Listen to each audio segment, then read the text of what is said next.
Man, oh man, mandatory minicamp is about to start, and there are many things to look for in this upcoming camp, and we're going to talk all about it. Let's begin.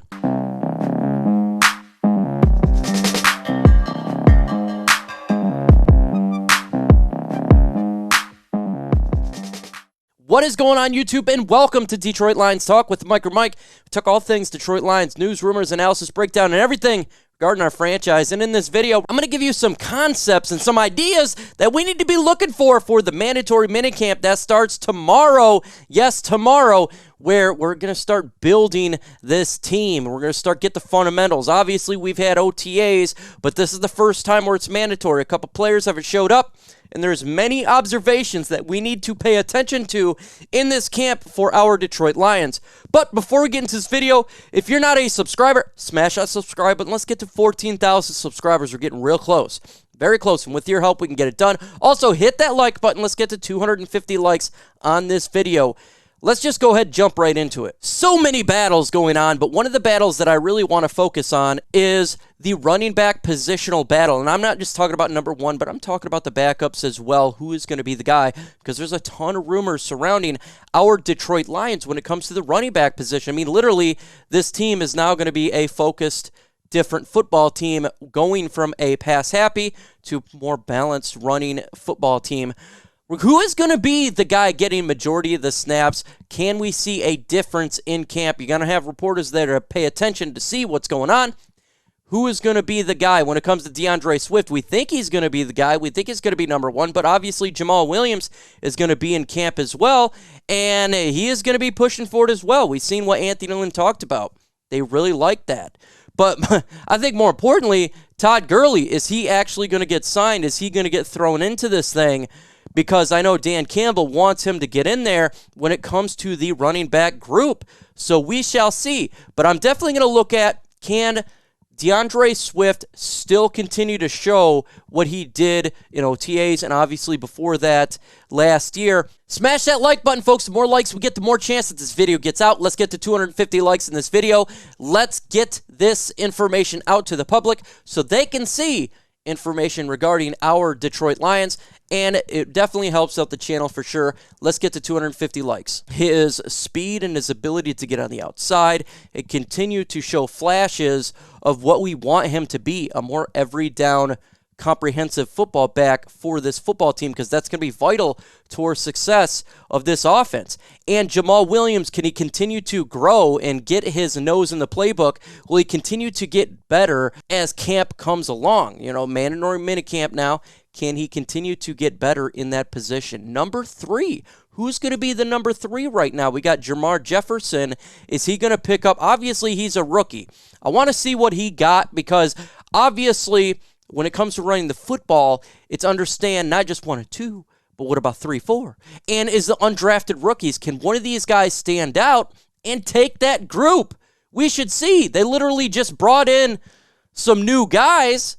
When it comes to that, can they show a little bit more from what we had in OTAs? Because they released a couple guys. Can the new guys come in and show anything?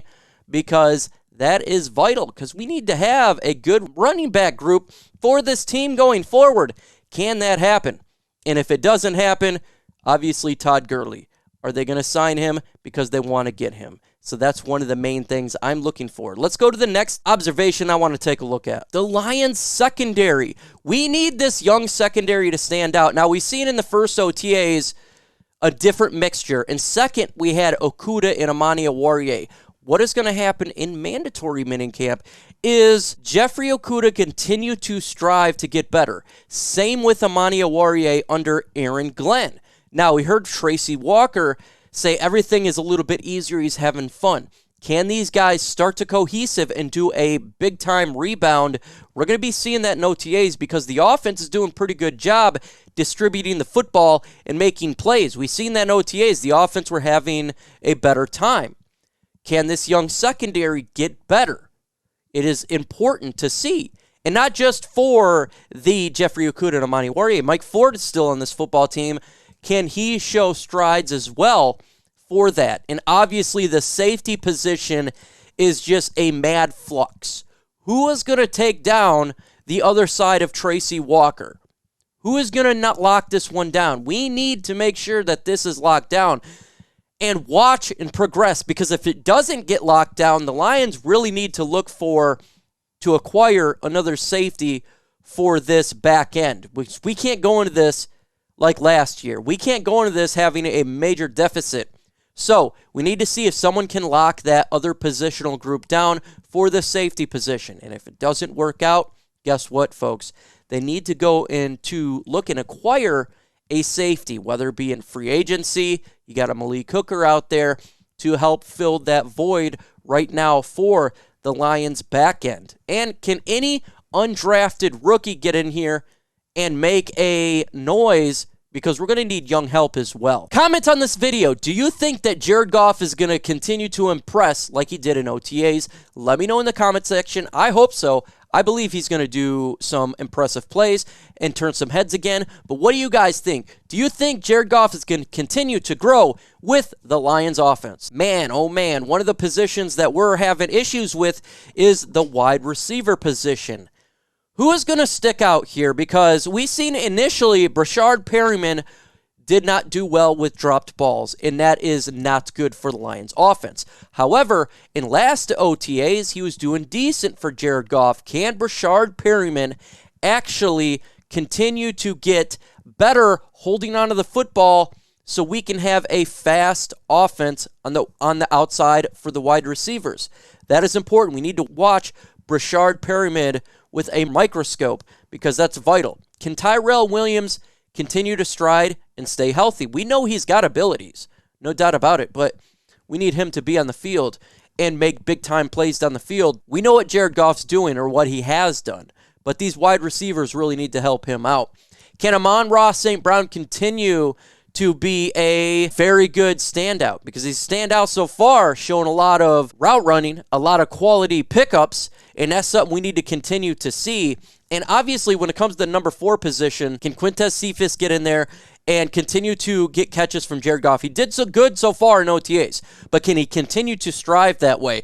And what about number 5? Can one of these undrafted wide receivers pick up that spot?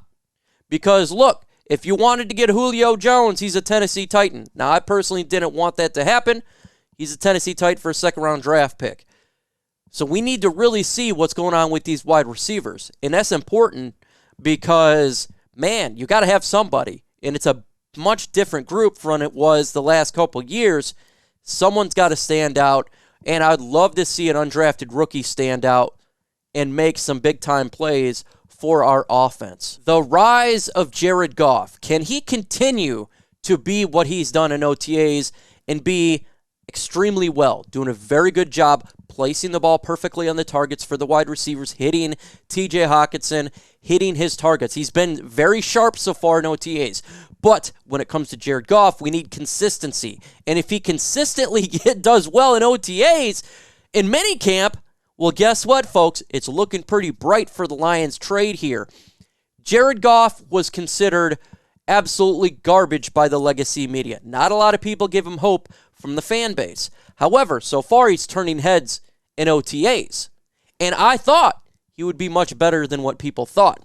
And I would like to see him continue to strive in this direction. As obviously the defense gets better, it's going to be more of a task for Jared Goff. And that's important because his defense, we don't want it to be absolutely like it was last year, because it's really hard to gauge the offense because the defense is really garbage.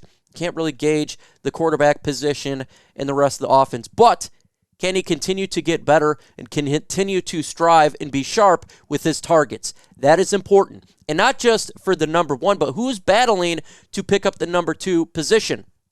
Who's going to be the guy to be the backup to Jared Goff? Now, last OTAs, when it comes to the backup position, it was a little bit different. Tim Boyle was not as sharp as you expect him to be.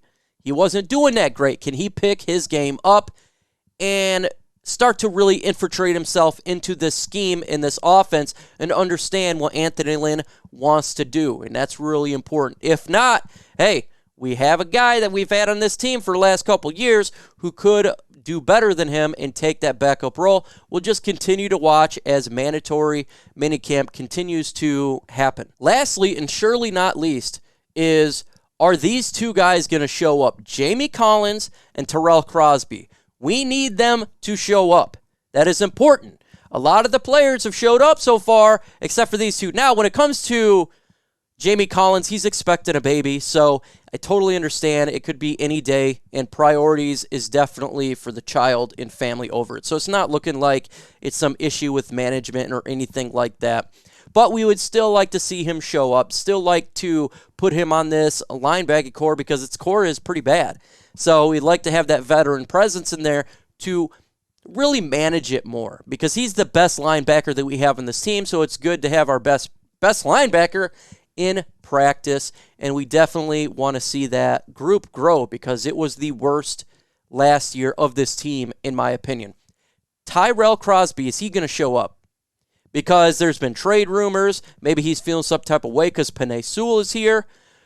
But he is a good piece for the Lions. We need to have that swing tackle. We need to have him there. And if he doesn't show up, it probably is going to be considering he's going to get traded at some point. Because if you ain't showing up, we know how Dan Campbell thinks of turds. He ends up just getting rid of them. So we'll see. Hopefully he shows up because we do want him on this team. It is very important for us to have a backup tackle. You never know what's going to happen with injuries, and he is not a bad one. So hopefully he shows up and solidifies this offensive line fully. If not, you know you're going to be hearing rumors galore regarding a trade of Tyrell Crosby. In the upcoming videos, folks, we got the One Pride podcast on my channel at 6:30 p.m. every single Thursday. It's a fun show, folks. It's interactive. Make sure you show up. It doesn't matter what platform you are. You can be on Twitter. You can be on YouTube. You can be on Facebook. I'm on every platform and live streaming on it, so make sure you show up. And if you got questions, throw in the comment section. Myself and the panel will answer them. Also, in the upcoming videos, we got breaking news and rumors, everything regarding our Detroit Lions, so make sure you hit that notification bell so you don't miss out on all the latest news regarding our Detroit Lions.